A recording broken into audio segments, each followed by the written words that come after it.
वाटते स्तुती पण असते निंदा. कधी कधी वाटते, मोठ्याच्या मुखातलं वाक्य, कधी कधी वाटते स्तुती पण असते निंदा. बसलेले गावातलं एखादं पोरग ऐकतच नसेल आणि लईच आहारी गेला असेल तर आपण सांगतो, हे कार्ट्या, अरे तुझ्या बापानं हाडाचं काढा रक्ताचं पाणी केलेला का? त्या बापाची इज्जत कमी होऊ देऊ नको तुझ्या. बाबा ही स्तुती का निंदा आहे? दिसायला स्तुती आहे पण असायला 1001% निंदा आहे. अरे बिघडला सुधारणा. आणि बाप असतोच असा. आया हो, तुमचं कौतुक लय जणांनी केलं, लय तुम्ही कौतुकास पात्रच आहेत. लय जण म्हणले लेकोराचे हित आहे, माऊलीची जिताईशी कळवळ्याची जाती करील अभावी. जिचे पिढे बाळ प्राण तेचा विकल ऐसा मातेचा स्वभाव सूत्र दोरी एक जीव. आई तुम्ही प्रेम करताच दुमत नाही, पण तुमच्यापेक्षाही जो काकणभर जास्त प्रेम करतो का त्या व्यक्तीचं नाव बाप आहे. अरे बाप म्हणजे जगण्याचं माप आहे, बाप म्हणजे जगण्याचं माप आहे. बाप म्हणजे पाठीवरची थाप आहे. जरी कधी रागवला ना तरी ज्याची माया माप आहे तो म्हणजे बाप आहे. यशाच्या उत्तुंग शिखरावरती आपल्या मुलाला मुलीला घेऊन जाणारी शिडी म्हणजे बाप आहे. समुद्राच्या ऐलतीराहून समुद्राच्या पैलतीरावरती घेऊन जाणारी होडी नौका म्हणजे बाप आहे. बाप म्हणजे निश्चित काय, ऐकून जा, इको आणि ट्रबल वाढवा. रामदी माया त्याच्या काळ्या मेघावानी, ओ रामदी माया त्याच्या काळ्या मेघावानी.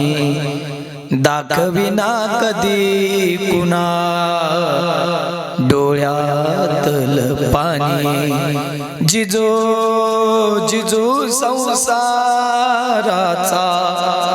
गाडा हाकला, होटामध्ये हासू जरी कना वाकला. घडीभर तो थांब गड्या ऐक त्याची दापर, लय अवघड हाय गड्यार उमगाया बापर, उमगाया बापर. आई प्रेम करते दुमत नाही. किती बापाचं प्रेम आहे. विषय निघालाय म्हणून 1 मिनिटाचं विषयांतर करतो पुन्हा जागेवरती येतो. ऐका, आमच्या बारामती परिसरातली घटना आहे. इको कमी करा नॉर्मल. त्या अष्टविनायक पैकी एक गणपती मोरगाव नावचा, मोरेश्वर. त्या अष्टविनायक रोडनं बारामतीतून एक हायवा भरधाव वेगानं चालला होता आणि त्याच रस्त्यानं एक बाप आपल्या 2 मुलींना घेऊन मोटरसायकलवरती चालला होता. अचानक एका क्षणात होत्याचं नव्हतं झालं. त्या बापाची मोटरसायकल त्या हायवाच्या खाली गेली आणि बसलेले इथून खाली त्या बापाचं काही शिल्लक राहिलं नाही. तुम्ही जर घटना बघितली असेल ना तर जसे पावसाळ्यात चिखलाचे गोळे बाजूला पडतात का तसे हायवा रिवर्स घेताना त्या बापाच्या मांसाचे तुकडे त्या टायर मधून गाडीच्या खाली पडताना दिसत आहे. इतक्या वाईट अवस्थेत आहे तरी जिवंत. एकाच आशेनं हे डांबरीवरती टेकवलंय, आपले हात पुढे टेकवलेत आणि जमलेल्या अख्ख्या समुदायाला आशेनं सांगत होता, ऐका, मरणार, संपणार, जाणार, काही क्षणाच्या काही मिनिटाच्या पलीकडचं माझं आयुष्य नसणार.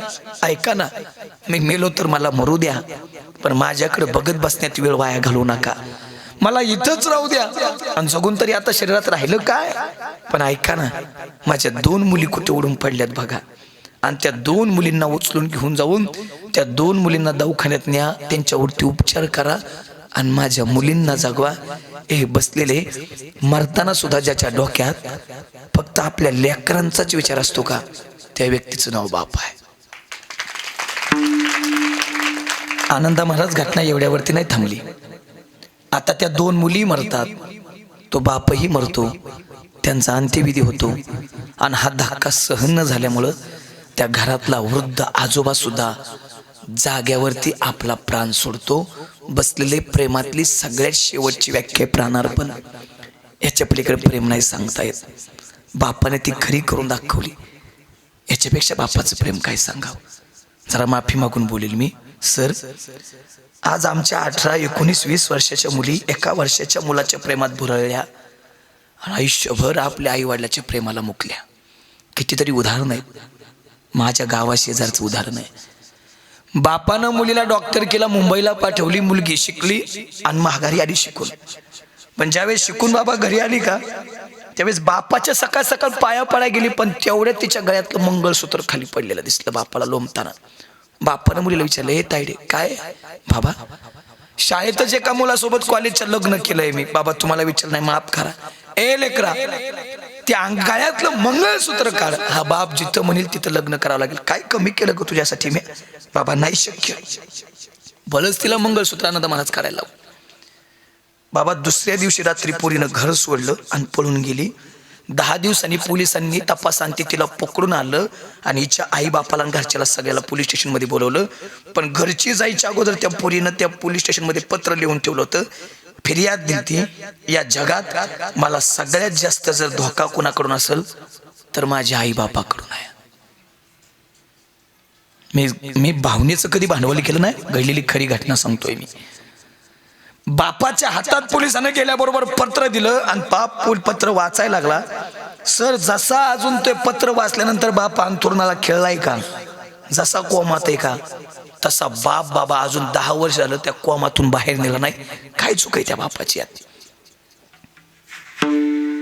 चूक काय आहे? कदाचित विचार पडतो, ज्या बापानं 18-19 वर्ष तळ हाताच्या फोडाप्रमाणे ज्या पोरीला सांभाळलं, म्हणजे सगळ्याच पोरी अशात नाही, पण 2-4 मुळे अख्ख्याला गालबोट लागले शिवारात नाही. मी जागेवर देतो, जाको विषयांतर.